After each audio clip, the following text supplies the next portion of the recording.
rate ಮಾರೆ petrol కదా ಜನ ಎಲ್ಲ ಗಾಡಿನ ಮೈಲೇಜ್ ಲೆಚ್ಚ ಮಾರೆ ನಿನ್ನ ಮಾರ್ತೊಂದು ಬೇತ ಮೈಲೇಜ್ ದ ಗಾಡಿ ತಂದಿಟ್ಟುಳ್ಳೆ అయితే ఎంకర కాలేజ్ మారే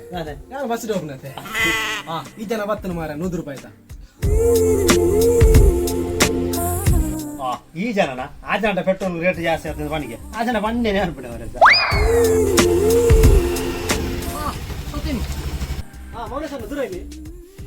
ಎಂಕ್ಲು ಪೆಟ್ರೋಲ್ ವಾಡುವೇನಿ ಆಯ್ತು ರೇಟ್ ಆದಿತ್ತು ಪೆಟ್ರೋಲ್ಗೂ ಏರ್ ಬಣ್ಣೆ ಜಾಸ್ತಿ ಆಡಂದು ನಾನು ಅಪ್ಪಗಲ್ಲ 100 ರೂಪಾಯಿ ಅಣ್ಣ ಇತ್ತೆಲ್ಲ 100 ರೂಪಾಯಿ ತಾನೆ ಮಾಡಿ ಆಡ ಇತ್ತೆ ಮಾತ್ರ ದಿನಕ್ಕೆ 3 ಸಲ ಮಾಡುವೆ 1 2 3 let's go